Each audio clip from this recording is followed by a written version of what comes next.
My friends, we have reached the sixth Sunday of Easter, and there are only 7 Sundays. So we are approaching the end of the Easter season, and in the Jewish calendar, 7 times 7 is 49.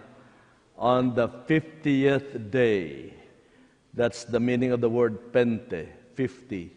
Pentecost is the sending of the Holy Spirit, and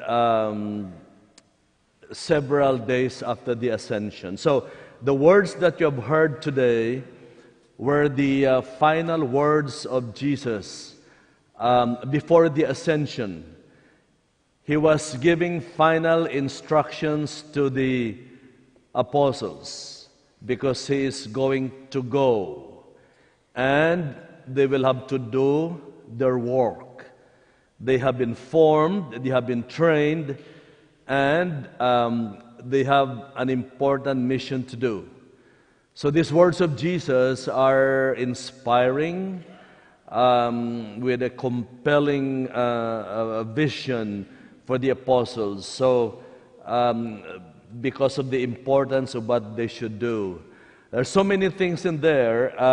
The most important theme that has been recurring for several weeks now is the commandment of love. You know, love one another. You will know that you are my disciples if you love one another. This was the theme also last Sunday, True Vine Sunday, repeated gospel on Friday, and now it's love again. You know, because if you really look at the glorious beginning of Christianity, it is this commandment of love that attracted people, you know, to become Christians. It is this commandment. When the pagan Romans saw how the Christians behaved, they say, wow, look how the Christians love one another. It changed history. It changed human civilization. The beginnings of Christianity, this commandment of love, as I mentioned several times. You know, before, when you are sick, and if your sickness is contagious, you are off limits the city. You cannot enter the gates. Example, people with skin rashes, they call them lepers. You cannot join public gatherings. According to the law, you have to stay 15 feet away from a leper. If he insists on coming closer to you, they should be stoned. That's how cruel the world. If you are weak and powerless, you are nothing. If you are ugly, sorry. You know, you are not, get out of here. You know, that was the culture, the civilization that was so cruel. Christianity changed that for the first time. It was Christianity that built hospitals for the sick, orphanages for the orphans, places of healing for the handicapped, for the old. It was Christianity that built schools. The monks founded schools. Even the name school came from the first name of the sister of Saint Benedict, Scholastica. That's where the name school came from.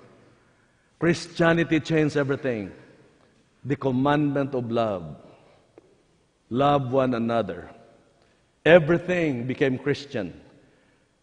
The monks, the church, they built towns and cities, bridges and roads. The architecture was Christian. You know, the design of buildings, the Gothic cathedrals, that's influenced by Christianity. Sculpture, look at Michelangelo, Bernini, Giotto.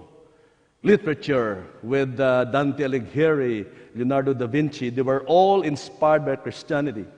music, Gregorian chant, then the classics of Wolfgang Amadeus Mozart, Ludwig Beethoven, Frederick Chopin, who else? Antonio Vivaldi. These great musicians, their music were inspired by Christianity.